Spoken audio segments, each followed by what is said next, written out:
Father Jose, Head of the Department, Mr. Krishnaswamy, distinguished faculty members of Christ University, and students. Let me at the outset express my gratitude to the management for inviting me to be with you today, because I do believe that the students, the youngsters of today are the future of tomorrow, a point which was well articulated by Father Jose, which I completely subscribe to. It's also my institute, NIAS, is interested in sociological sciences. Though I myself is a nuclear scientist and a hardcore scientist, I do realize that unless the natural sciences and the social sciences work together, we will have a problem, which again Father Jose mentioned in his remarks, personal growth versus public growth together. Which is better, which should be given importance, and how much importance should be given. It is said that the 20th century is the century of science and technology. The reasons are very clear, because this is one century where we saw the maximum number of scientific discoveries, path-breaking discoveries. The scientific discoveries in turn led to a large number of technological discoveries, again path-breaking discoveries. You may recall nuclear technology came in the last century, semiconductors came in the last century, genomics came in the last century, whole range of them, a very large number. And every technology leads to products. Ultimately, that is how you and I, we come in touch with technology. We get products which capabilities which are unimaginable few years before and affordable. I want to take up a simple example, the communication technologies. 100 years before, if you want to communicate anything to anybody in the United States, the only option available to you was to write a letter and post it. The letter will go by road or train, whatever it is, by surface mode to the nearest port, get onto a ship, and after about 4 weeks, it will reach United States shores, and from there again take the surface route and reach the finally addressee. Hopefully, hoping that it does reach actually. Whole process takes about a month. And if he says, yes, I have received your letter, it takes another 1 month for you to get back the reply. In short, it means that the communication, just to get acknowledged, yes, I have seen your letter, I have seen your communication, takes 2 months. This was the beginning of the last century. Then came a series of discoveries. Transmission through electric signals, wireless, whole range of them. So in about 50 years' time, we were much better off. Well, it's easy to contact a person in the United States by booking an international trunk call and talk to him. Well, it did take a few hours to book the trunk call. I still remember, even as late as 90s, if you want to talk to somebody outside your town, you go to the post office and you book a call, and then you wait. He will call, then get the other person on the line, and then connect you back. It can take few hours, few minutes. Sometimes it may not materialize at all. It is as late as 80s and 90s. Huh? And today what is happening? I have a cell phone in my pocket. Nobody announced switch off your cell phones, but that's what is expected when you are sitting in a hall like this, because anybody can call you at any time, and even when giving my talk, it can come. And I can talk to anybody in the world, and anybody can talk to me from anywhere in the world. It doesn't matter whether you are, at what time of the day. Sometimes it is a big nuisance, because it can come when you are talking here, or it can come when you are sleeping. It doesn't matter. It may be somewhere in another part of the world, but times have no meaning. So clearly, it's a very, very different scenario. Connectivity is something which has seen tremendous changes in the last 1 century, thanks to the technological inventions. It has changed the world. The way in which we not only communicate has changed, the way in which we conduct our normal day-to-day activities has also changed as a result of this. Education, you are all familiar with. You don't have to wait for the teacher tomorrow to answer a question. You just get on Google. Everything which is known anywhere in the world is available on the Google. The kid of today knows how to get the answer for any question. Well, I will qualify. Any question is not truly something which will displace the teacher. You cannot displace the teacher. But on the other hand, anything which is recorded anywhere is accessible through the computers. And the technology is so easy that anybody can have access to this information. It has changed the way in which we educate our children. It has changed the way in which we employ. There was a time when if you want to do something, you must go there. I went from South India to Bombay to get my employment, first employment. And then my son went to United States to get his employment. My grandson probably will not go anywhere. He will sit in his house and you get employment anywhere in the world. Employment is no longer location specific. You can do what you want to do from wherever you are. I remember a friend of mine who will take a 1 month vacation and stay in a small village in Tamil Nadu. I asked him, 1 month you are away from your business, does it not hurt you? He says, no, this 1 month is the most productive because I don't get any disturbance from anywhere. My office is in my laptop, and I am available in the communication through my cell phone, and I have no disturbance. So in fact, my business flourishes during this 1 month rather than suffering because I am not in my place where I should be. So home office and travel has become very, very common now. So employment is also not located in one place or anything. What you do for an employment, again, the opportunities are enormously different today as compared to what it was, say, a few decades ago. Today, if you ask boy what you would like to do, you don't have to be worried if he doesn't say, I want to become an IAS officer or a professor or anything. Because if you know anything which you can do better than your neighbor, you have a job opportunity. So you find whether it is in communication, whether it is entertainment, whether it is in sports, there are umpteen opportunities. Sometimes we get worried because of the very large increase in opportunities. The number of people who take up scientific research has dwindled. We discuss whether it is good or bad for us. But finally, ultimate analysis says it's good. Because the boy has an opportunity to do what he wants to do and what his neighbor thinks what is good. Even 20 years before, if you are good in your academics, if you get good marks in physics, chemistry, mathematics, and if you don't join IIT, they say something is wrong with this fellow's head. Why doesn't he go to IIT? And if you go to IIT, if it doesn't take computer science, then say something is wrong with this fellow. Why doesn't he take computer science? So people who have no interest in computer science end up in IIT computer science and go somewhere and then finally realize, no, this is not what I want to do. I want to do something else. So today we find very large number of people who don't fall in this standard boxing of ideas and standard boxing of job opportunities. They decide to do what they want to do. Unfortunately, not all parents are still sensitive to this. They still think that if my son doesn't become a doctor, then heaven will fall. This is not true. Probably he will do much better if he does what he wants to do. The summary of this is the following. The communication revolution, which has connected the entire world today, has also shrunk the world into a small global village. It doesn't matter where you are, how rich you are. The number of millionaires and billionaires which you see today is enormously high. And in the good old days, if you have to become a millionaire, your father should be a billionaire, so that even if you mess up things, you still remain as a millionaire. Not today.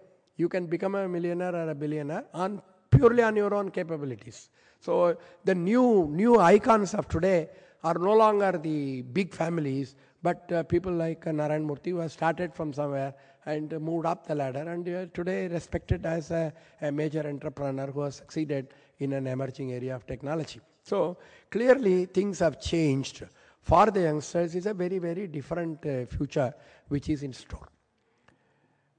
Money is flowing, people are willing to go. If you go to Hosur Road or Banargatra Road, anywhere you see the amount of lights and restaurants, and people are spending 1,500, 2,000 rupees for one meal.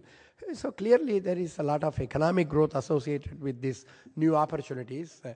And India is also part of that. Are we getting as much as we should deserve? That's a different question.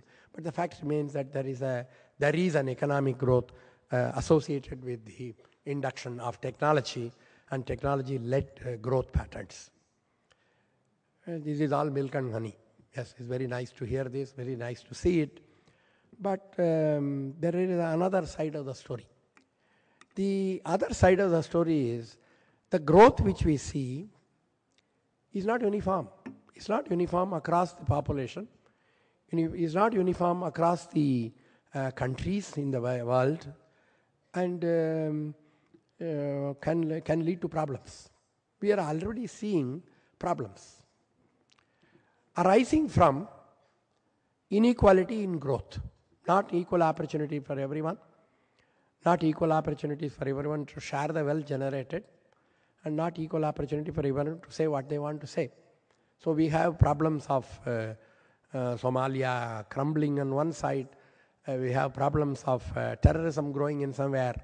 20 years before, we used to believe the terrorists are poor people who are exploited by somebody by giving small incentives of money and a little bit of training, and they will do what you want them to do, provided you pay them a little bit. Not today. When you see a doctor who is trained in Bangalore, practicing in Australia, and you're getting involved in a terrorist act in some other part of the world, you start wondering what happened to him. Why is he doing this? He has a fantastic future ahead of him. He had the training to survive in today's world, and why does he compromise everything? There must be a reason for it. It doesn't happen without. And if you start analyzing it, the bottom line is that economic growth is not the only growth. Social growth is as such important as economic growth. And uneven economic growth gives rise to social inequalities and consequent disruptions in society. And what we find, being poor is bad. But if you feel that you are being poor, which is unfairly done, there is a lack of equity, lack of sense of, I don't know what you call it. It is an inequality which has been generated. Unfair means the poverty hurts you much more. And it's not necessary that it's even poverty. Even with a lot of money, you feel that if you don't get an opportunity, you feel bad. Hey, what is going on here?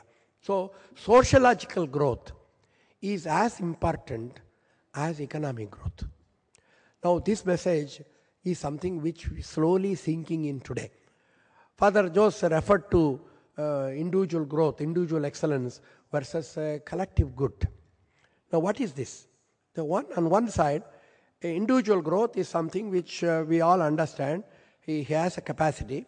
We may say God-given if you like it. Otherwise we may say, well, nature has given, but doesn't matter. Somebody is much better than others, and he's exploiting it, and he is making a good economic benefit out of this. But does he contribute to the society? Does it lead to a more stable society?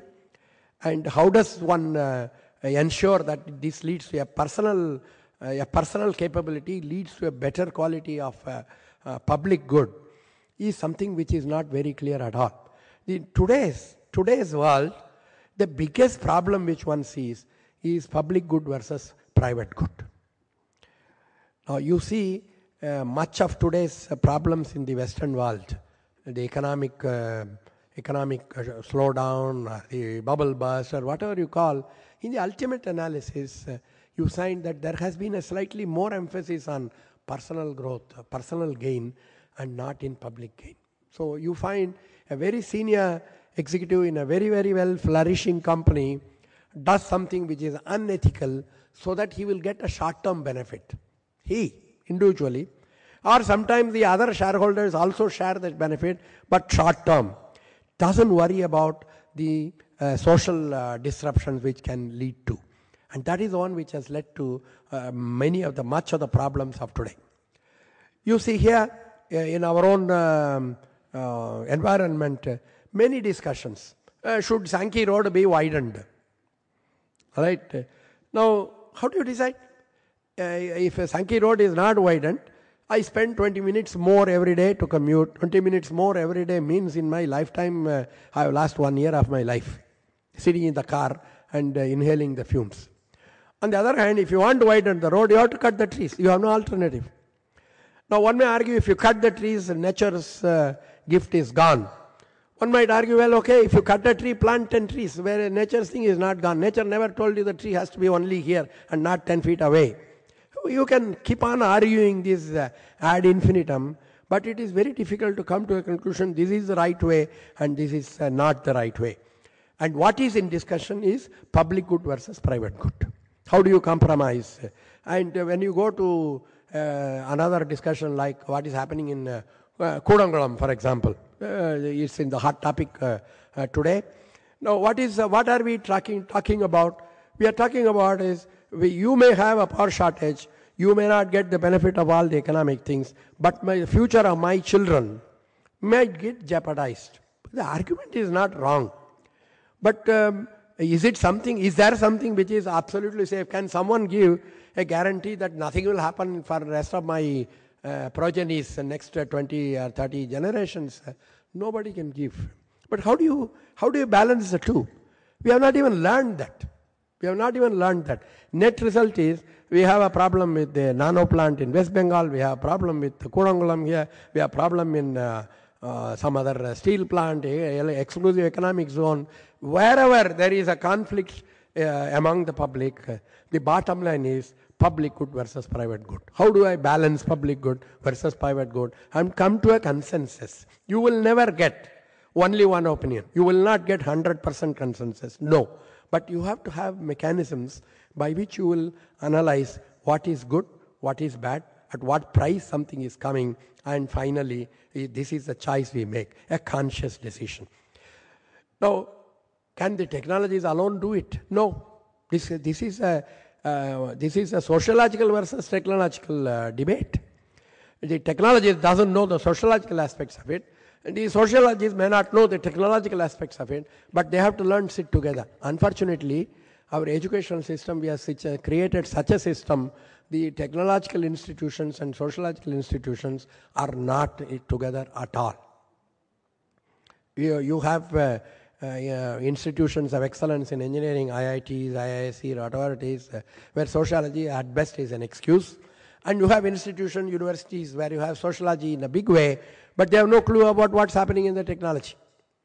Now, we have created this barrier over the last 50 years. It wasn't there earlier. In the early days, a university is a university. University will have all subjects under the same umbrella. But today, we have created a university for nanotechnology. I mean, this is not a university at all. A university must be broad-based. So we, in our enthusiasm to promote technologies, to promote science, to promote economic benefits out of this, we have nicely bifurcated and barricaded these studies and created a situation where the dialogue between the various groups has more or less come down.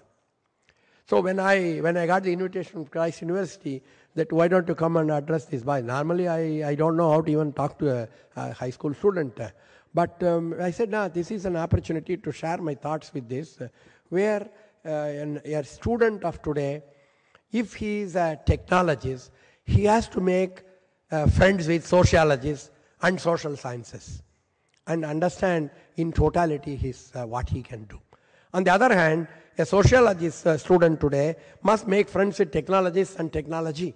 Then only he will know what is likely to happen in the next 40 years or 50 years. And we need to bring the two communities together. Without it, we will continue to suffer from the ills which we see today around us, where groups keep fighting but we ultimately do nothing. We are not able to get the full benefit of what technology can do. There is another signal which you might have also seen. Every day newspaper comes out, third page, sometimes in the first page, increasing number of suicides. Among, I'm not talking about the poor people. I'm talking about affluent people, software professional. Husband gets maybe 1 lakh or 2, the wife gets like 1 lakh of 2. They had a fight over whether they should have a macaroni or a pizza, and one of them go and commit suicide. What's happening? The thing is, message is very clear. They have all learned in their colleges how to fix a computer in front of them if it doesn't work well. If it malfunctions, they have learned how to fix the computer. But the one in front is not a computer, but is another person, as in the breakfast table. They don't know how to fix it. They cannot talk. They cannot resolve a dialogue, difference of opinion, on such a trivial issue, whether you should take pizza or macaroni noodles, and they take extreme steps. There is a missing sociological component, that they have not learned the social skills while they are specializing in technical skills. And the other end is also true, that whether they have learned the social skills, they have not learned what's happening in the technology. Many of the discussions on blocks this side, block that side, that basically says that we have not learned both sides in a balanced manner. So there is a clear case for bringing social sciences and technical sciences and technology together onto the same table and create platforms for this. And I'm very happy also with the title of your competition this time, because it says you look at problems of today. You look at problems of today where sociology can make a contribution. So I hope that the participants will come out with some new ideas. If in your presentation, if everyone disagrees with you, don't get disheartened. You may have to polish it a little and come back again next year. If everybody agrees with you, you can be very sure that there is something very trivial in it. So you have to worry about it. If half agree and half disagree with you, you are probably on the right track and to get the prize, the first prize. So I wish all of you best of luck in your efforts. Thank you.